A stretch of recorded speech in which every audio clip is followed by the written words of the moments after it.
إن الحمد لله نحمده ونستعينه ونستغفره ونعوذ بالله من شرور أنفسنا ومن سيئات أعمالنا ومن يهده الله فلا مضل له ومن يضلل له فلا هادي له وأشهد أن لا إله إلا الله وحده لا شريك له وأشهد أن محمدا عبده ورسوله يا أيها الذين آمنوا اتقوا الله حق تقاته ولا تموتن إلا وأنتم مسلمون يا أيها الناس اتقوا ربكم الذي خلقكم من نفس واحدة وخلق منها زوجها وبث منهما رجالا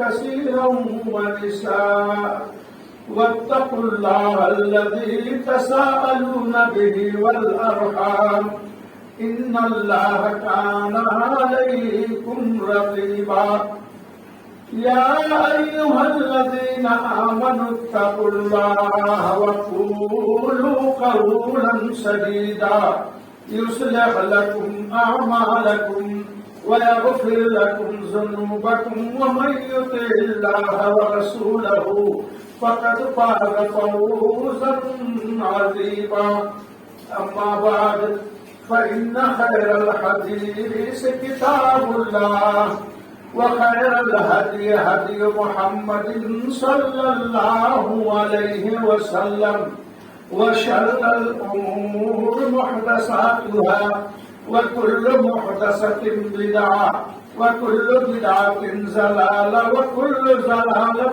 في النار أعوذ بالله من الشيطان الرجيم بسم الله الرحمن الرحيم قاف والقرآن المجيد بل عجبوا أن جاءهم منذر منهم فقال الكافرون هذا شيء عجيب أإذا متنا وكنا ترابا ذلك رجع بعيد قد علمنا ما تنقص الأرض منهم وعندنا كتاب حفيظ بل كذبوا بالحق لما جاءهم فهم في أمر مريج أفلم ينظروا إلى السماء فوقهم كيف بنيناها وزيناها وما لها من فروج بارك الله لنا ولكم في القرآن المجيد ونفعني وإياكم بالآيات والذكر الحكيم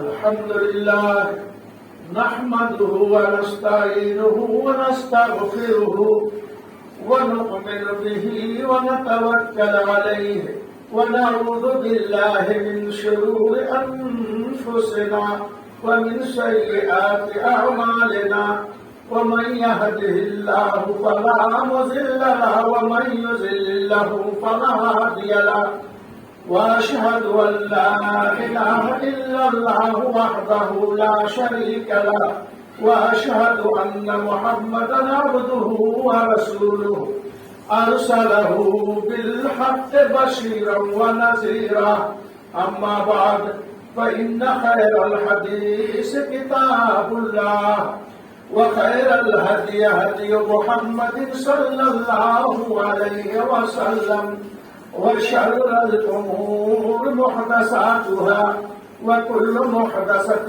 بدعة وكل بدعة ضلالة وكل ضلالة في النار أعوذ بالله من الشيطان الرجيم بسم الله الرحمن الرحيم وأما من خاف مقام ربه ونهى النفس عن الهوى فإن الجنة هي المأوى وقال النبي صلى الله عليه وسلم لا يؤمن أحدكم حتى يكون هواه تبعا لما جئت به. اسلامی بھائیوں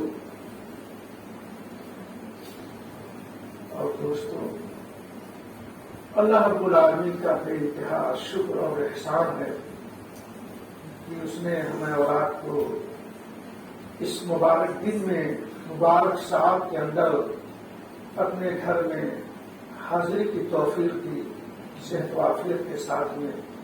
اللہ رب العالمین سے دعا گو ہوں مولا کریم ہمیں حق اور سچ کہنے کی توفیق عطا فرمائے اور آپ تمامی حضرات کو اس پر عمل کرنے کی توفیق عطا فرمائے. حمد و ثنا کے بعد درود و سلام نازل ہوں اللہ کے بھیجے ہوئے تمام انبیاء و رسول پر. لاکھوں کروڑوں درود و سلام نازل ہوں اللہ کے آخری پیغمبر امام الانبیاء محمد عربی صلی اللہ علیہ وسلم پر، آپ کے آل اور آپ کے جملہ اصحاب پر.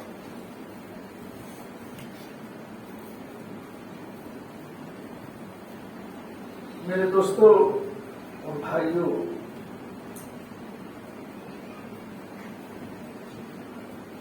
اللہ رب العزت نے انسان کو خوشگوار اور بہترین زندگی گزارنے کے لیے ایک اصول اور ایک ضابطہ بنایا ہے. وہ ضابطہ اور اصول کیا ہے؟ اسلام.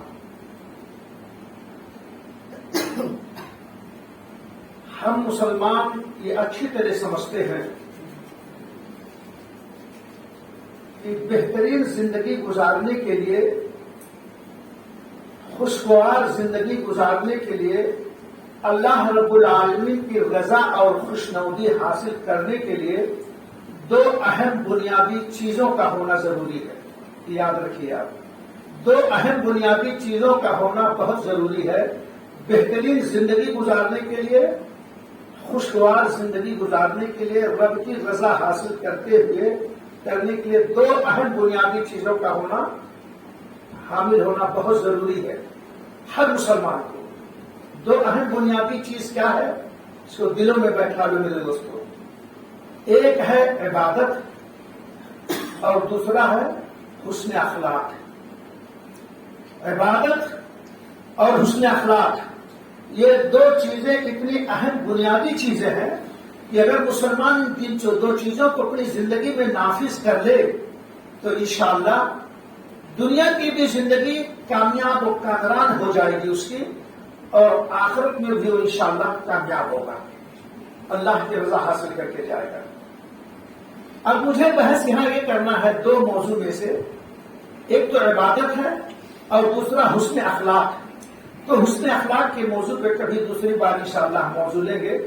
آج ہم کو بحث کرنے گفتگو کریں گے ہم عبادت. عبادت ہے کیا چیز؟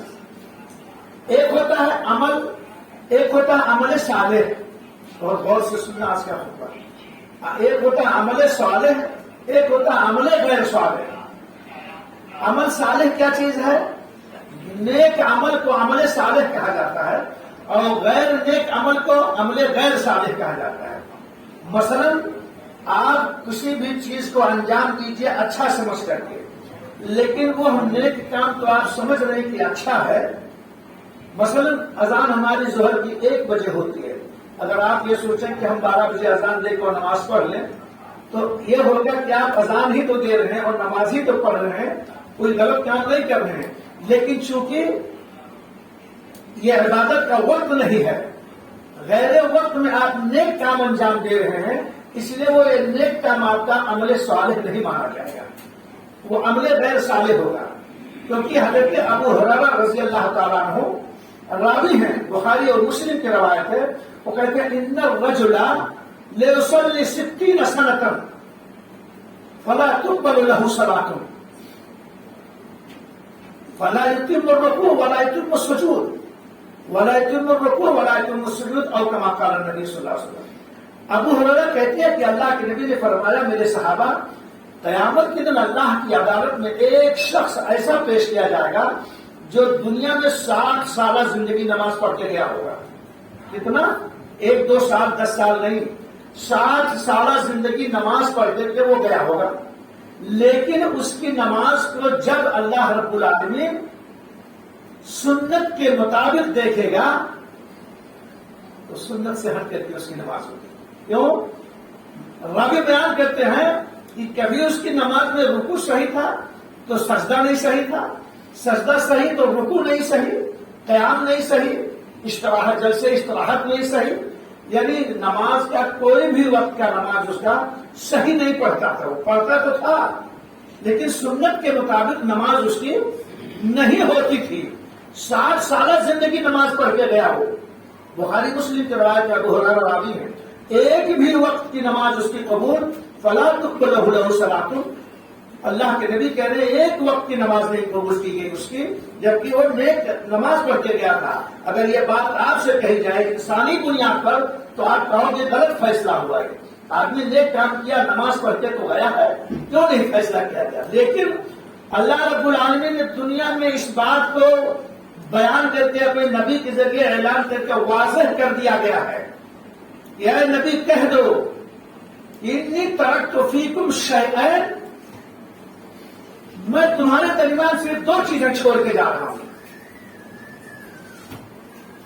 کتاب اللہ و سنتی، ایک اللہ کی میری کتاب ہے اور ایک میری نبی کی سنت ہے، ان 2 چیزوں کے علاوہ کوئی بھی عمل ہٹ کر ان دونوں چیزوں سے اختیار کرو گے تو وہ تمہارا قبول نہیں کیا جائے گا، چاہے حضرت عمر کی نوح لے کر کے ان کی عمر لے کے جاؤ عبادت کر کے تو بھی وہ تمہاری عبادت کو کچرے کے ٹوکری میں اللہ کے ہٹا دیا جائے گا۔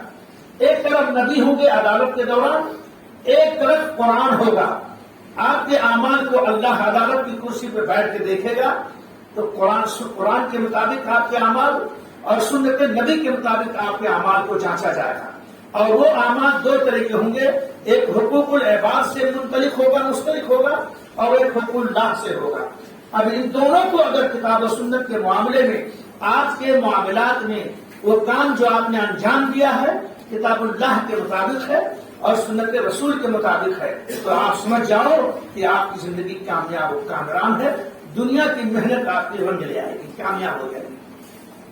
اور اگر آپ نے یوں ہی زندگی گزار کے یوں ہی بے لوث، بلا کسی دلچسپی کے، بلا کسی فکر کے، بلا کسی غور و تدبر کے آپ نے جو پایا، جس طرح پایا نماز پڑھ لیا، جس طرح چاہا روزہ رکھ لیا، جس طرح چاہا اپنے نفس کے خواہشات کے مطابق پوری کرتے ہوئے بے ترتیبی انداز میں آپ مسجد میں آئے اور یوں ہی ایک رسم ادا کرتے کہ لوگ مجھ کو نمازی کہیں، میں بھی نماز پڑھتا ہوں، میں بھی جمعہ پڑھتا ہوں، اور یوں ہی آپ مار کے چلے گئے، بیٹھنا یہاں ہے اور ذہن کہیں آپ کا اور پھر رہا ہے تو اللہ کہتا ہے نوَلِّهِ مَا تَوَلَّىٰ وَنُصْلِيهِ جَهَنَّمَ وَسَاءَتْ مَصِيرًا، تم جس طرف مڑ رہے ہو نا، اللہ کہتا ہے ہم تمہیں اسی طرف موڑ دیں گے، ہم جس طرف تم جانا چاہتے ہو ہم تم کو اسی طرف موڑ دیں گے، اور اس کے بعد ہمارے ہاں جب آؤ گے تو تمہیں ہم جہنم کے علاوہ اور کوئی داخلہ نہیں دیں گے، جو بہت ہی بڑا ٹھکانا ہوگا۔ تو میں کہہ رہا تھا کہ عبادت بھی ہو تو کیسی عبادت ہو؟ جو عبادت کا طریقہ کائنات کے نبی محمد عربی صلی اللہ علیہ وسلم نے بتلایا ہے، اس عبادت کے طریقے پہ عبادت کرو۔ مثلا یہ جس مہینے سے آج ہم گزر رہے ہیں یہ بڑا ہی مبارک مہینہ یہ بھی ہے، اس مہینے کا نام ہے شعبان۔ شعبان یہ رجب اور رمضان کے بیچ کا مہینہ ہے، اگر یہ کہہ لیا جائے تو یہ مہینہ استقبال رمضان کا مہینہ ہے۔ مومن مسلم اس مہینے میں اپنے آپ کو تیز کرتا ہے اپنے آپ کو اپنی حرکت میں، اپنی عبادت میں، اپنی نیکیوں کے اندر الرٹ کرتا ہے اپنے آپ کو، اس لیے کہ جب اس مہینے میں ہم تیز ترغاب رہیں گے تو آنے والے مہینے میں غفلت کی شکار نہیں ہوں گے اور انشاءاللہ کما حقہ اس مہینے کو گزاریں گے، اور وہ مہینہ غفران کا مہینہ ہے، نیکیوں کا بے پناہ مہینہ ہے، ہم اللہ تعالیٰ کی رضا ضرور حاصل کر لیں گے، یہ ہے وہ مہینہ۔ اب اس مہینے میں آج مسلمانوں کا ایک بہت بڑا گروہ انتہائی گمراہی میں مبتلا ہے، سوال یہاں یہ اٹھتا ہے کہ اس مہینے میں ایک رات آتی ہے، اس کو 15ویں شب برات کہتے ہیں، عام طور سے رواج ہے کہ آج شب برات ہے. شب برات کا مطلب کیا ہے؟ اس کو کبھی غور کیا آپ نے؟ برات کے معنی ہوتا ہے آزادی. آج فیصلے کی رات ہے.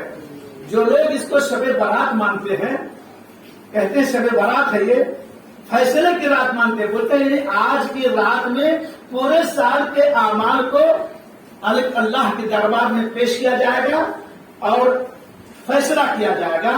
اور جو اس رات میں مختلف قسم کی موضوع روایتیں، کہیں حضرت علی کی سے ثابت کرتے ہیں، کسی اور صحابی کا نام لیتے ہیں اور پیش کرتے ہیں کہ اس رات میں جو 1000 رکعت نماز پڑھے گا، جو 100 رکعت نماز پڑھے گا، 100 رکعت میں ایک رکعت کے اندر 10 مرتبہ سورہ فاتحہ پڑھے گا، 10 مرتبہ قل ہو اللہ پڑھے گا، تو اس کو اتنی نیکیاں ملے گی، اتنے انعامات ملیں گے، اس کی ہر حاجت پوری ہو جائے گی، اس کی زندگی بھر کے گناہ معاف کر دیے جائیں گے. میرے دوستو، اس رات کی کوئی فضیلت قرآن و حدیث کی جتنی کتابیں ہیں یہ چیلنج کے ساتھ ہے کہ کوئی ثابت نہیں کر سکتا اگر اسے قاعدے سے دیکھے گا تو. کیوں؟ یہ لوگ جو دلیل دیتے ہیں کہ اس رات کو ہم فیصلے کی رات مانتے ہیں، غور کرنا، کبھی بھی کوئی آدمی کہے تو آپ کے پاس بات کرنے کے لیے دلیل ہونی چاہیے. سورہ دخان کی ایک آیت پیش کرتے ہیں لوگ، انا انزلناہ فی لیلۃ مبارکہ انا کنا منذرین فیہا یفرق کل امر حکیم. یہ سورہ دخان کی آیت ہے. کیا کہتے ہیں کہ دیکھو اس میں شب برات کی فضیلت ہے. حالانکہ لیلۃ مبارکہ سے مراد 15ویں شب برات یہ نہیں ہے، 15ویں شب کی رات نہیں ہے شعبان کی. انا انزلناہ فی لیلۃ مبارکہ، انا انزلناہ میں جو ہو ضمیر ہے یہ قرآن کی طرف لوٹ رہا ہے. مراد یہاں قرآن ہے. اللہ کہتا ہے کہ اے نبی، میں نے اس قرآن کو جو نازل کیا لیلۃ مبارکہ میں. لیلۃ مبارکہ کا مطلب برکت والی رات میں. اب برکت والی رات کو کہاں ہے، کون ہے؟ اس آیت کی تشریح دوسری آیت کرتی ہے، انا انزلناہ فی لیلۃ القدر. دیکھا آپ نے، اے نبی میں نے قرآن کو قدر کی رات میں نازل کیا. وہ قدر والی رات کون سی ہے؟ برکت والی رات ہے. اور ایک دوسری آیت میں سورہ بقرہ میں قرآن کیا کہہ رہا ہے؟ شہر رمضان الذی انزل فیہ القرآن. قرآن کو ہم نے رمضان مبارک کے مہینے میں نازل کیا، اور رمضان کے مہینے میں نازل کرنے کے بعد رمضان کے مہینے میں نازل تو کیا، لیکن وہ لیلۃ القدر کی رات میں ہم نے نازل کیا، کیونکہ لیلۃ القدر بھی رمضان ہی کا مہینہ ہے. وہ آخری اشرا جو طاق رات ہوتا ہے اس میں لیلۃ القدر کے اندر انا انزلناہ فی لیلۃ القدر. اب یہ بیچارے مارے گھٹنا پھوٹے سر والی بات ہے، کہاں کی بات اور کہاں لے جا کے فٹ کرتے ہیں. آج وہ بیچارے عوام الناس جنہیں نہ قرآن کا علم ہے نہ حدیث کا علم ہے، نہ وہ بیچارے کوشش کرتے ہیں. آج یہ وقت کے پیرے مغاں بڑے بڑے کیا ان کو کہا جائے، اللہ انہیں ہدایت دے، اس طرح عوام کو اندھا بنا کے رکھ دیے ہیں کہ آج اس رات کے اندر وہ جاگ لیں گے. باقی رمضان میں آنے والی شب قدر کے اندر جس رات کے جاگنے کی فضیلت اللہ کے نبی نے بے شمار بتلائی ہے، قرآن سے ثابت ہے. اس رات میں یہ سوتے ہیں. اس رات میں عجیب سی بات ہے کہ اس رات میں یہ سوتے ہیں، اور جس رات کا کوئی تذکرہ میرے نبی نے نہیں کیا.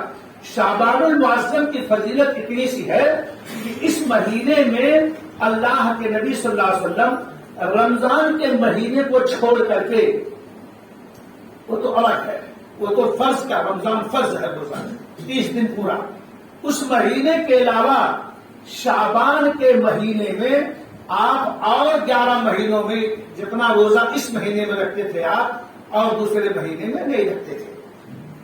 لیکن 15ویں شب سے پہلے تاکید ہے شعبان میں کثرت سے روزے رکھو. آپ کثرت سے روزے رکھو. روزہ رکھنے کا حکم ہے. اللہ کے نبی صلی اللہ علیہ وسلم رکھتے تھے، لیکن 15 رمضان کے بعد روزہ رکھنے سے آپ نے منع کر دیا. اس لیے منع کر دیا کہ اگلا آنے والا مہینہ فرض مہینہ ہے، چھوڑ نہیں سکتے ہو. جب کمزوری آ جائے گی تو اگلے مہینے میں آپ کو تکلیف ہوگی.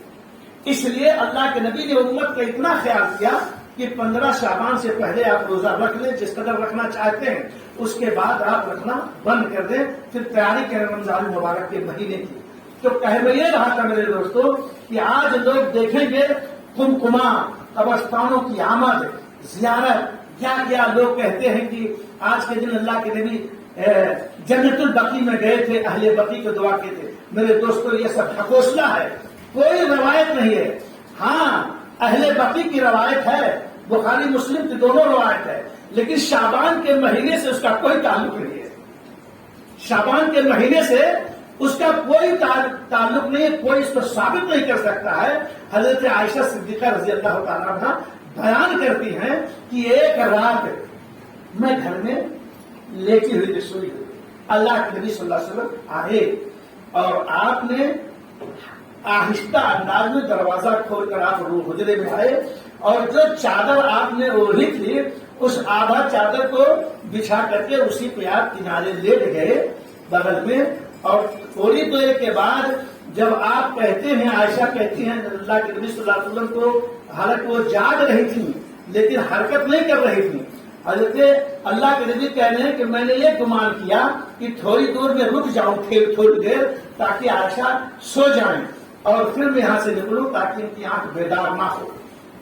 تھوڑی دیر گزرنے کے بعد اللہ کے نبی صلی اللہ علیہ وسلم اٹھتے ہیں، چادر کو لپیٹتے ہیں، جوتا پہنتے ہیں، اتنے میں حضرت جبریل دروازے پہ آتے ہیں. بخاری و مسلم کی روایت ہے. حضرت جبریل آتے ہیں اور آہستہ سے آواز دیتے ہیں، اندر نہیں آتے ہیں. اس کی وجہ کیا؟ اسباب دیکھیے. حجرے میں جبریل نہیں آتے. اللہ کے نبی کہتے ہیں اس وقت ایسا بستر پہ تھی اور ان کا اہم لباس تھا، انسان جب بستر پہ جاتا ہے تو اس لباس کو اتار دیتا ہے، اس کو ہم لوگ اندر کے لباس بولتے ہیں جو گھروں میں پہنتے ہیں. تو حضرت جبریل دروازے پہ کھڑے رہیں گے، اندر نہیں آئے. آواز میں، ہلکی آواز میں آپ نے کہا، اللہ کے رسول سے گفتگو کی اور آپ نے بھی ہلکی آواز میں جبریل سے گفتگو کی. کیا کہا جبریل نے؟ اے اللہ کے نبی صلی اللہ علیہ وسلم، اللہ تعالیٰ نے مجھے حکم دے کے بھیجا ہے، جاؤ میرے نبی سے کہہ دو آج کی رات اہل بقیع کے لیے دعا کریں، جا کے دعا کریں. وہ 15ویں شعبان کی رات نہیں تھی، یاد رکھنا، بھولنا نہیں. یہ اس مہینے کا بھی معاملہ نہیں ہے. اور وہ رات کو چھوڑیے، آپ صلی اللہ علیہ وسلم گئے، جیسے آپ دروازے سے نکلے تھوڑی دور گئے، عائشہ کی آنکھ کھلی اور وہ بھی جو ہے نکلی اور پیچھے پیچھے آپ کے بقیع تک گئی، جنت البقیع تک گئی. آپ صلی اللہ علیہ وسلم فرماتے ہیں، راوی بیان کرتے ہیں کہ آپ نے 3 مرتبہ اپنے ہاتھ کو اٹھا کر آسمان کی طرف اہل بقیع کے مدفون کے لیے اللہ سے دعائیں کی. اور جب 3 مرتبہ ہاتھ اٹھا کے دعا کی آپ نے، اس کے بعد آپ واپس مڑ گئے. حضرت عائشہ دور تھی، وہ یہ دیکھ رہی کہ اللہ کے نبی مجھے دیکھ نہیں رہے ہیں. جب پلٹے آپ، عائشہ تھوڑا تیز چلنے لگی گھر کی طرف. اللہ کے نبی اپنا قدم بڑھائے. اللہ کے نبی نے دیکھ لیا کہ میرے سامنے جو سایہ ہے آپ نے دیکھا وہ عائشہ ہے، لیکن آپ نے آواز نہیں دیا. تیز چلنے لگے. عائشہ کہتی ہے کہ جب اللہ کے نبی رفتار بڑھائے تو میں اور رفتار بڑھا دی، اتنا رفتار بڑھا دی کہ میں آپ سے پہلے اپنے حجرے میں پہنچ گئی اور جا کے میں نے چادر اوڑھ کے سو گئی تاکہ آپ کو یہ احساس نہ ہو کہ میں آپ کے پیچھے گئی تھی. دیکھ رہے ہیں اللہ کے نبی صلی اللہ علیہ وسلم جو حجرے میں آئے، بغل میں بیٹھے تو آپ نے اپنا سینہ، اپنا ہاتھ حضرت عائشہ کے سینے پہ رکھا. آپ نے کہا عائشہ تمہارے سینے میں دھڑکن کیوں ہے؟ دیکھو حضور کو معلوم ہے کہ دوڑ بھی آئی، اور آدمی جب دوڑتا ہے نا تو اس کو سانس اس کی چلنے لگتی ہے دوڑنے میں. کہا عائشہ تمہارے سینے میں دھڑکن کیا ہے؟ بتاؤ. اگر تم مجھے نہیں بتاؤ گی تو خبرنی واللہ خبرنی بعون اللہ تعالی، اگر تم مجھے نہیں بتاؤ گی تو اللہ جبریل کے ذریعے مجھے بتا دے گا. یہ جملہ آپ صلی اللہ علیہ وسلم کا ہے. اللہ عائشہ کہتے ہیں اللہ کے رسول صلی اللہ علیہ وسلم میں تھی. کہا کیوں گئے میرے پیچھے؟ اسباب پوچھا اللہ کے نبی نے. کہا اللہ کے نبی انی ظننت، میں نے گمان کیا کہ آج کی رات شاید آپ دوسری بیوی کے پاس جا رہے ہیں. اللہ اکبر. میں نے کیا گمان کیا کہ آج کی رات آپ دوسری بیوی کے پاس جا رہیں گے. اللہ کے رسول جواب کیا دیتے ہیں؟ اللہ اکبر. قربان یہ کہتے ہیں عائشہ یا نبی سے امید ہے تمہارے پر ظلم کرے گا؟ میں ظلم کروں گا؟ یہ کہاں ہو سکتا ہے؟ تمہارا حق میں دوسرے کو دے دوں، یہ نبی کی شان کے خلاف ہے. تو میرے دوستوں کہنے مطلب یہ ہے کہ معاملہ کسی اور رات کا ہے، کسی اور مہینے کا ہے، کسی اور کا دن ہے. آج کی رات کو یہ لوگ لا کے اس رات کو یہاں ٹھونک دیتے ہیں کہ آج کی رات میں نبی کہاں گئے تھے؟ قبرستان گئے تھے اور آپ نے حکم دیا.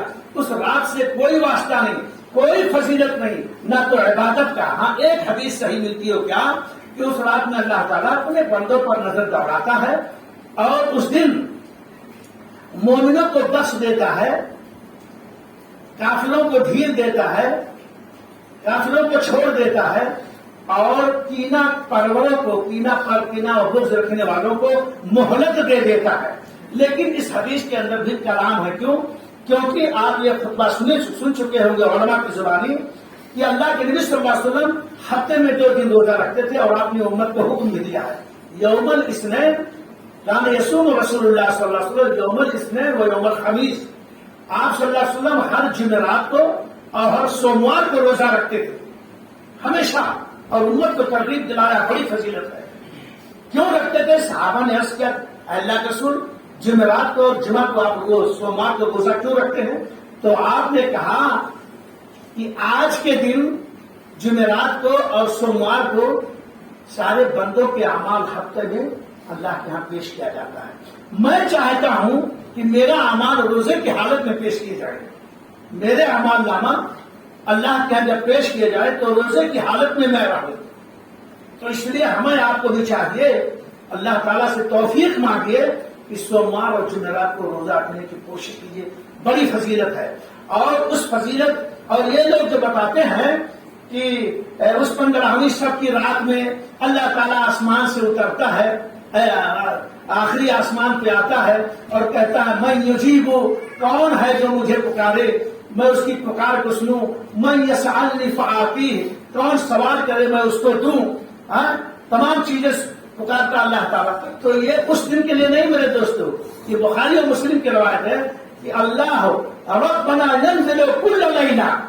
سننا اس بات کو، اللہ رب العالمین ہر رات کو سال کے 12 مہینے، نہ تو رمضان خاص ہے اور نہ تو شعبان کا مہینہ خاص ہے، نہ 15ویں شب برات خاص جو کہتے ہیں، ایسا کچھ نہیں ہے. یہ سب حوصلہ ہے، موضوع من گڑھ باتیں ہیں. اللہ رب العالمین سال کا 12 مہینہ رات کے تہائی حصے میں آسمان دنیا پر آتا ہے. جب انسان سوتا ہے اس وقت کون جاگتا ہے؟ اللہ کے نیک بندے جو اپنے بستروں کو خاکگاہ سے الگ ہو کر کے تہجد کی نماز کے لیے اٹھتے ہیں. وہ وقت ہوتا ہے اللہ ایک فرشتے کو کہتا آواز دو، اے میرے فرشتوں آواز دو، کون ہے بیمار، بیماریوں سے پریشان حال اور وہ شفا مانگے میں اسے شفا عطا کر دوں. کون ہے پریشان حال، محتاج، فقر فاقہ کی زندگی بسر کرنے والا، وہ غنا مانگے میں اسے دولت عطا کر دوں. اس طریقے سے وہ فرشتہ آواز دیتا ہے. لیکن خوش نصیب وہ لوگ ہیں، خوش نصیب وہ لوگ ہیں جو اس رات کو اس وقت میں جاگ کر کے اور اللہ سے دعائیں کر کے بانٹتے ہیں اور اللہ انہیں دیتا ہے، دنیا بھی دیتا ہے، آخرت بھی دیتا ہے. تو یہ جتنی باتیں یہ لوگ اس شب برات کے متعلق پیش کرتے ہیں میرے دوستوں، قرآن حدیث سے اس کا کوئی تعلق نہیں ہے. اگر یہ چیزیں یہ مانتے ہیں تو اسی طرح سے جشن ان کو تو جمعرات کو بھی رکھنا چاہیے اور سنیچر کو سوموار کو بھی رکھنا چاہیے. اس لیے کہ سوموار کو اور جمعرات کو مسلم شریف کی روایت ہے، ابو ہریرہ سے راوی ہیں، کہتے ہیں تفتح ابواب الجنہ یوم الاثنین و یوم الخمیس. اللہ رب العالمین جنت کے دروازوں کو جمعرات کے دن کھلوا دیتا ہے اور سوموار کے دن،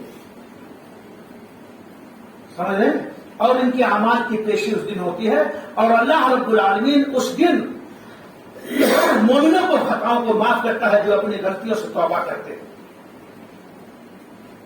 تو ہونا تو یہ چاہیے کہ اگر 15ویں شب برات کو تو اس قدر تم وہاں ہو کر کے اتنا انتہائی ساز و سامان، انتہائی تیاریوں کے ساتھ ظرف برف لباس اور تمام چیزوں کو لے کے چلتے ہو تو اس سے زیادہ اہمیت تو جمعرات کی اور سوموار کی ہے.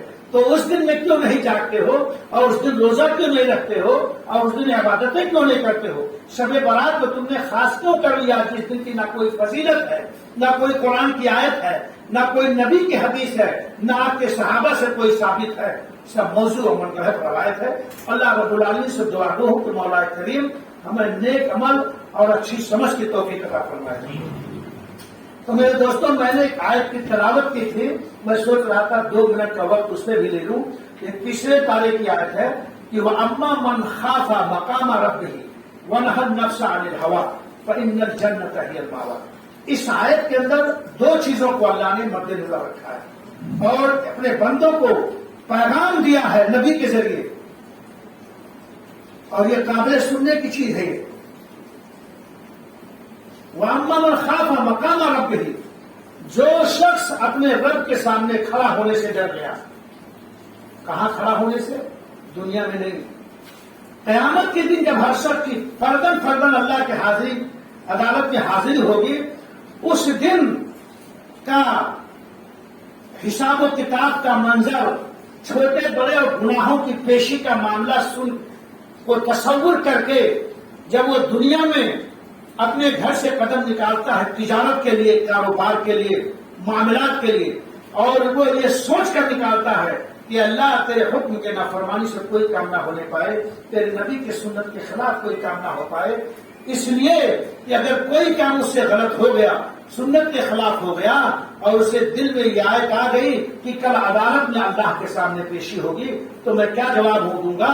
جس دن سید الاولین والآخرین، سارے کے سارے انبیاء، ساری کی ساری مسلم قومیں، ساری انسانیت، سارے کے سب جمع ہوں گے، سب ایک دوسرے کو دیکھیں گے، سب کے اعمال ایک دوسرے کو نظر آئیں گے.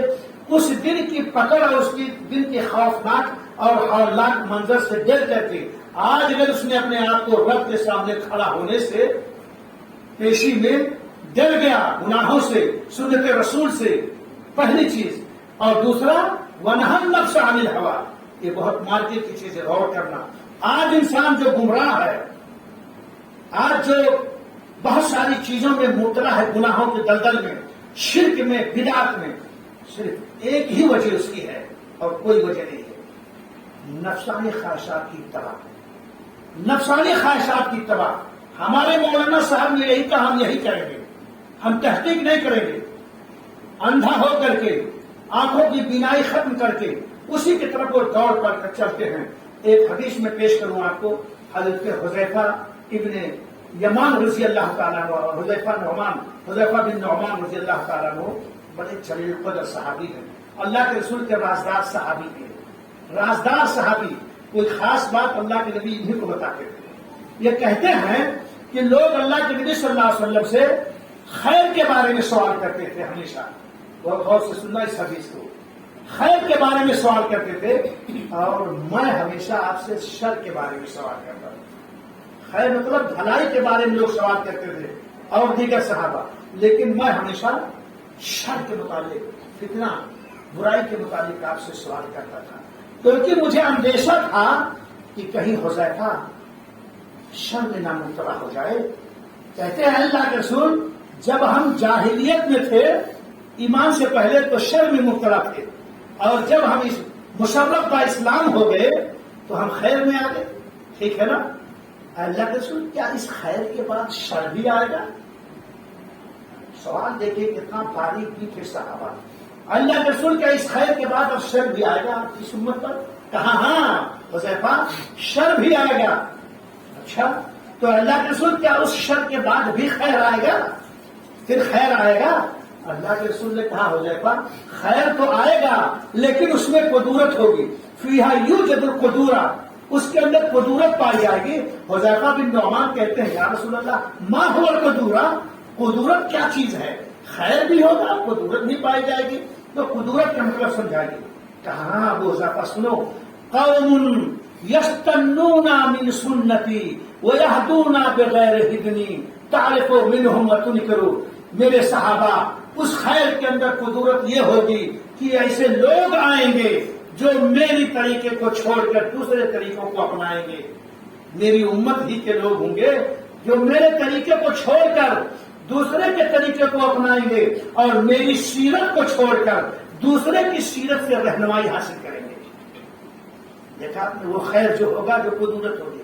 پھر حضرت حذیفہ کہتے ہیں اللہ کے رسول، پھر اس خیر کے بعد بھی شر آئے گا؟ کہا ہاں، پھر شر آئے گا، اللہ کے رسول پھر اس شر کی علامت بتلا دیجیے آپ، اس شر کی علامت کیا ہوگی؟ کہا ہاں سنو، اور یہ عجیب بات ہے دوستو، دعاتن، آپ نے کیا کہا؟ الفاظ ہے نبی کے حدیث کے، دعاتن الی ابواب جہنم من اجابہم الیہا فذوقوا فیہا۔ میرے صحابہ، وہ جب شر کا دور آ جائے گا جیسے آج کا دور، ایسے ایسے داعی اور مبلغ آئیں گے ہماری قوم کے اندر، ایسے ایسے داعی دعات اور مبلغ آئیں گے جو لوگوں کو جہنم کے دروازے کی طرف بلائیں گے۔